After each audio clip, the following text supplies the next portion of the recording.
Hey everyone, I'm Joshua Deemer, and welcome back to Lesson 10 of our Java programming tutorial series. Let's jump right into the lesson.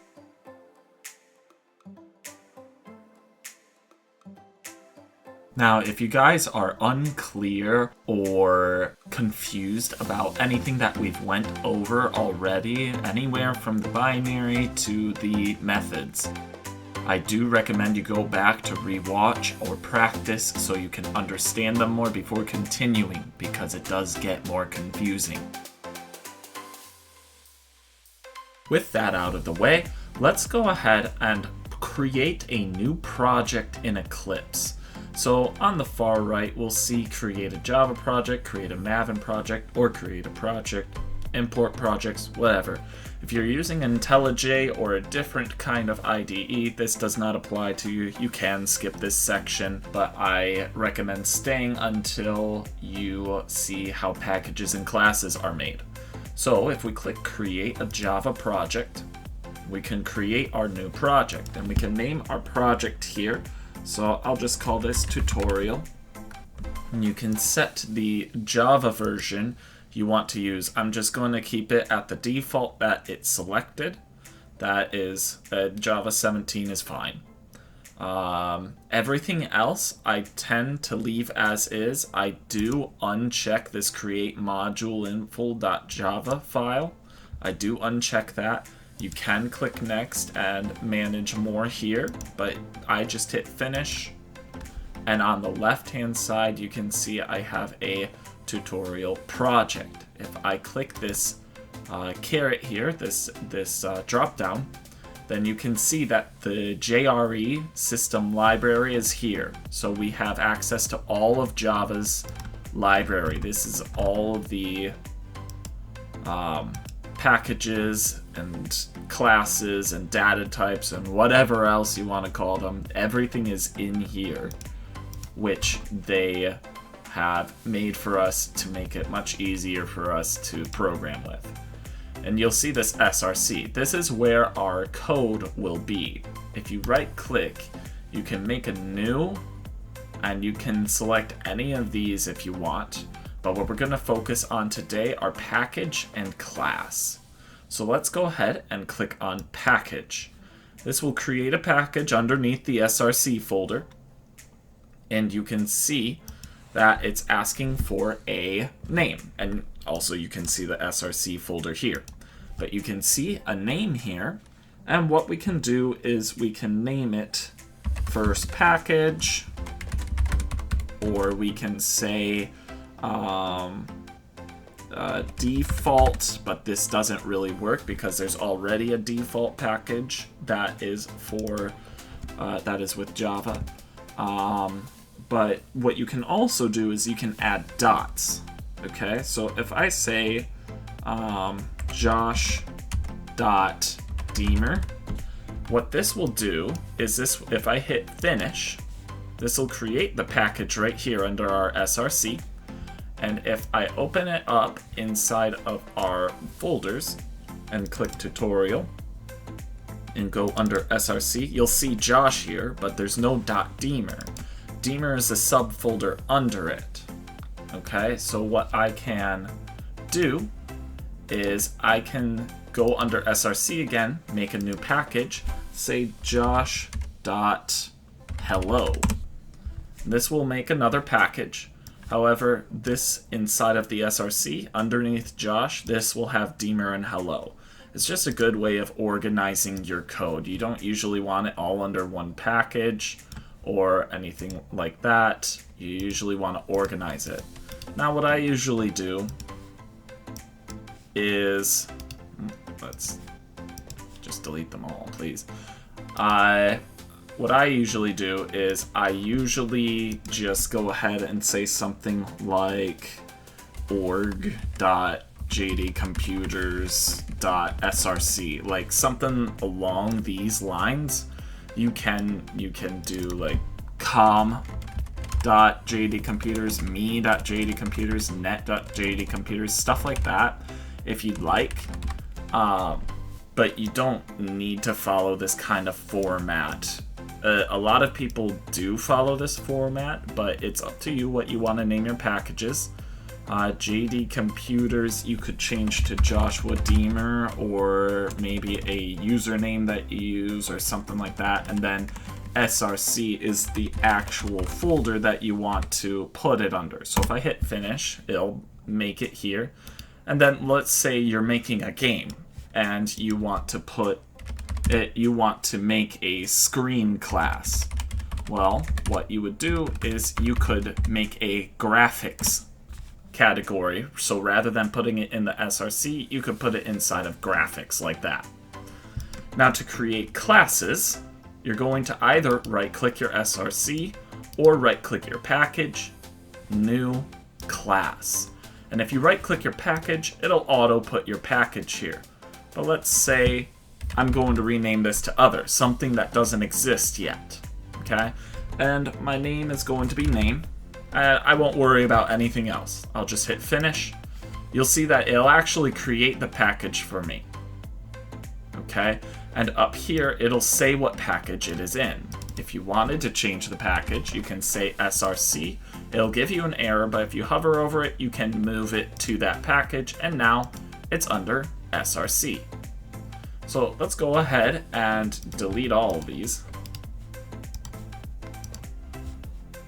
Come on. I want to delete all of you. Yes, thank you. And let's go ahead and create a class with no package. If I create a class with, with no package, it'll just put it inside of Java's default package. Okay, there's no package up here, which is what I've been doing up until this point. All right, but practicing a little bit. Where's the, oh yeah, I can't delete the default package, duh. So practicing a little bit, let's go ahead and create a package like this. So I'm going to say me.jd.src. I'm going to call it main.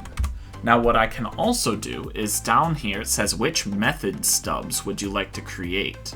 Right here it says public static void main string array args. Now that's our entry point.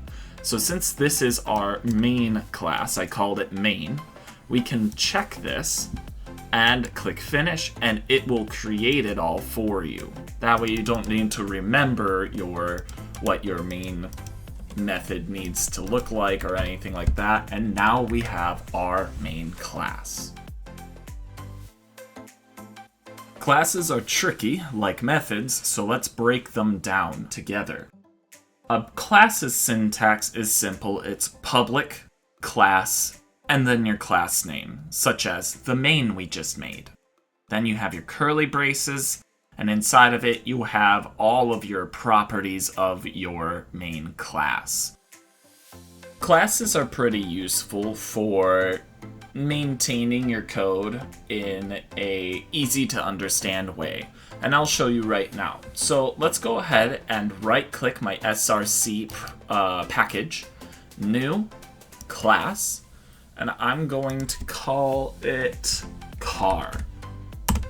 Okay, so I just created a new public class car. I'm not putting any main method inside of it because I don't want it to start there. You can only have one entry point, otherwise you'll confuse your program. So we have public class car. Now, what this means is we're making an object called car. Okay? It's not, this means nothing technically to the computer, but for us humans, it makes it much easier to understand. So let's go ahead and see how we can use this car inside of our code. Well, we've secretly been using it before with our string variable. Our string variable is also a class. If I type car and then name it and set it equal to null for now, you'll see there's no problem. If I hover over car, it's taking from me.jd.src.car. And so we're able to create our own data types, and they're called classes. So from this point on, I am going to begin changing my vocabulary to become a little more advanced. So instead of saying Boolean inside of if statements, I'm going to call them conditions. And for data types, I'm going to call them classes or just what they are, an int or something along those lines. Fields are some of the most important parts of a class. So if car is an object, we need to ask ourselves, what does a car contain? What makes up a car? Well, for example, we have a make, we have a model, we have the year of the car, we have how many wheels it has, we have how many cylinders does the engine have, we have what's the price of the car. Like, these are all things that make up a car. And so when you break that down, you then can create the fields for a car. So the fields are variables. So, for example, the make is a string make because, like, for example, we've got Toyota, we've got Honda, we've got GMC, we've got plenty of different makes and their strings. Now we've got the model, which is also a string. Then we've got the year. The year could be a string. All of these can be strings if we want. But more specifically, the year is a integer. Wheels, you don't really have half of wheels, so you would say int wheels. Then for cylinders, you can say something along the lines of int cylinders. Cylinders. Then for price, price can be a decimal point, and so we can do a double or we can do a float, whichever you want. So double price is what I'm going to do. So now we've made some basic fields for our car. The variables that we're going to store under the category of car. Now, before I mentioned the public keyword, you can see it here. Let's go ahead and make every single one of these public, and we'll go into this a little bit later in this episode. So inside of our main method, we have car equals null, right? How do we use our car to make use of these variables? Well, remember how the syntax for making a new variable is type name is equal to value. Well, what is a value for a custom data type? Well, what we need to do is we need to say a new car. Then we need our parentheses. So what this does is it creates a new car variable, or a new car, right? And stores it inside our car variable. This matches our data type now. If I were to say, for example, new, string builder, for example, a string builder isn't a car, right? And so it's not going to work unless if I change this to string builder. But I want a car. I want to use our car variable. Okay, cool. So we have our type and value matching, and we have it stored as a variable. Now, really quick, how big is this car variable in memory? We know that, like, for example, an integer is 4 bytes. Well, how big is this car? If we go back to car, we have a string, int, and double. We know a double is 8 bytes. An integer is 4 bytes, so these are all 4 bytes. And a string is depending on how long that string is. So if a string is 4 characters long and we're using UTF-8, then it's 4 bytes. If this string is 4 bytes long, or 4 characters long, then it's going to be 4 bytes as well. All you need to do is add these up. So 4 plus 4 is 8, plus 4 is 12, 16, 20, 28. This class, if these are 4 characters long, is 28 bytes. Okay? So I'm just going to undo it. What am I doing? There we go.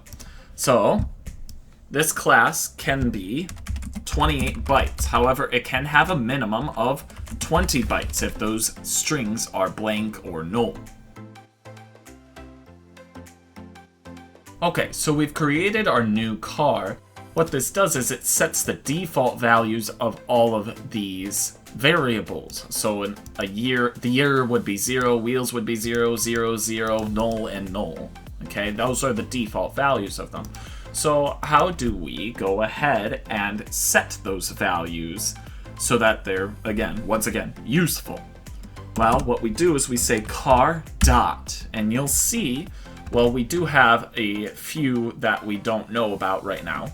But we have the ones that we do know about. We can see our year, wheels, price, model, make, and cylinders. So let's rename this to a, I guess Corolla, whatever, to one of the lower-end cars, or however you want. So let's do Corolla, and then type dot make. So we'll set the make, which is a Toyota. Then we have Corolla dot model is equal to, we'll do the Corolla XSE. Then we'll say Corolla dot year, we'll do the 2024 year. Then Corolla dot wheels is equal to, there's 4 wheels. Then Corolla.cylinders, I believe this model has 4 cylinders. Then the Corolla.price, something like 30,000. Semicolon. Otherwise, if I want to use those decimals, I can. So we have our car set up here with its variables according to what we have in here. So this is how we can use it.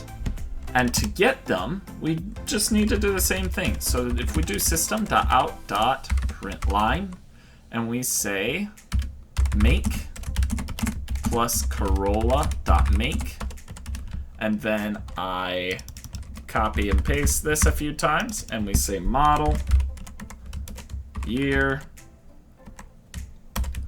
wheels, cylinders, and price. Then we change this to model, year, wheels, cylinders, and price, and run it. You'll see that it prints out everything that we have. Now we can format these as we want, but right now I'm not going to worry about that. Now, what you can also do is you can say, for example, car. We'll do a RAM. I'll just say RAM, and set it equal to a new car. Okay, so now we have our RAM variable, and so if I say ram.make is equal to RAM, and I say ram.model is equal to the 3500 limited. And then I say ram.year is equal to 2024. Ram.wheels equals 6, because I want a 6-wheel truck. Cylinders is equal to 6, I think. And then ram.price, I know these are more expensive, so probably around $90,000. Okay, cool. Now we've just created a new different car, of which has completely different values. And so we can keep track of them this way. Now, if I wanted to, I can say public static void print car. And I can take my car as a parameter. So if I move this into here, you can replace Corolla with car. And then we say print car Corolla and print car RAM. Okay, so what this is going to do is it's going to create our Corolla, set the Corolla's values. It'll create our RAM, and then it'll set the ram's values, and then it'll print both of them out. Because it'll go to this print, pass in Corolla as the car, then it's going to take the Corolla's make, the Corolla's model, the Corolla's year, etc., and print them out. Then we pass in Ram to that same method, and so it'll take the Ram's make, the Ram's model, the Ram's year, the Ram's wheels, etc. Right? This is how we can save on redundant code. So if we run this, we'll see make Toyota all the way down to 29,000, and then we have make Ram all the way down to 90,000. Hopefully breaking it down like this helps you understand classes a little bit. What I'd like to discuss also in classes would be the private access modifier. So let's say these are all public right now. Let's say we make this private. Okay, this suddenly gives us a warning. But if we make this private, what this does is it makes it so that only this class can access it. Public makes it so all classes can access this variable. Again, private means no access, public means all access.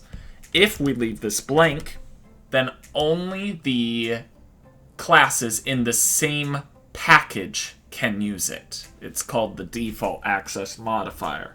I don't really want any like that.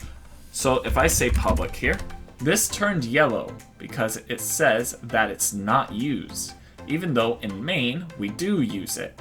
However, in main you see that we have this X here. If I click it, make is not visible because it is not a public variable anymore. It is private now. If I change this back to public and save it, now it is accessible. So you can make more hidden variables if you'd like. For example, if you say private int default wheels equals 4, like this, then you can say equals default wheels. Something like that. Then you don't need to initialize this. It's already set to 4. And if I print this, wheels is already 4, but this one's still 6 because we reset it here. But you can do things like that so that, no, you can't see the default wheels anymore. If I say Corolla.default wheels, it doesn't exist. It does in the car, but not for main because it's a different class. So let's get rid of this. I don't want it. There's a much better way of handling that. But it's just to show you how public and private work. The last aspect of classes I want to talk about is importing. So I've made this scanner variable before in our first project. If I hover over it, it says import scanner java.util. The reason I need to import this is because it is in a different package. So what I've done is I created other class in another package. So if I were to say other class A equals new other class, this will throw an error, even though I've typed in the class name appropriately, right? It's because it's in that other package. If I were to change this to SRC and move it into there, there's no more error because I've created it to be inside of the SRC package. But let's change this back to other. Hover over it, move it. Now, there's the error again. If I hover over it, it'll say I need to import it. That's because it's in a different package. If I click import, you'll see that other class is imported from my other package. Alright, this time for practice we have a pretty complicated example. What I want you to do is create 2 packages with your own unique names on them. So like for example, I did like org.jd.src, right? I want you guys to make your own unique names. You don't need to use that pattern, but I will be, just so you know, but I want them to be 2 unique packages. Then I want you to create a class with a name of your choice. I'm going to be using main. You can do the same if you want, capital M. But you have to put it in a package of your choice and make sure that class has the main method so you have something to run. Then create another class named player in the other package. Then consider what variables/properties a player may have. For example, what's the player's username? So each player has a different username, so therefore create the username variable as a string. So that way, each player can have their own unique username.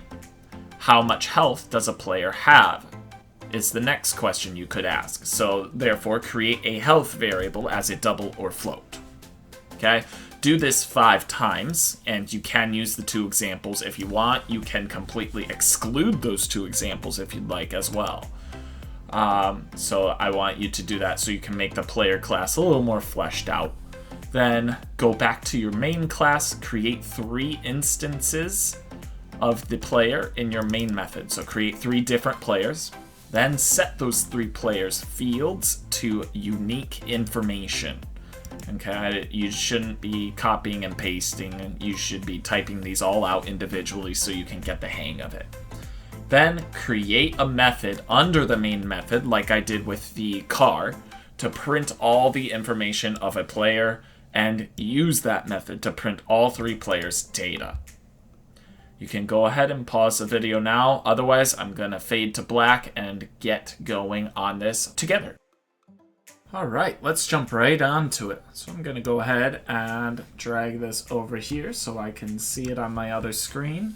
I'm going to create my 2 packages. So my first package, I'm going to call it me.joshua. Just src. And then in here, I'm going to create another package called me.joshua.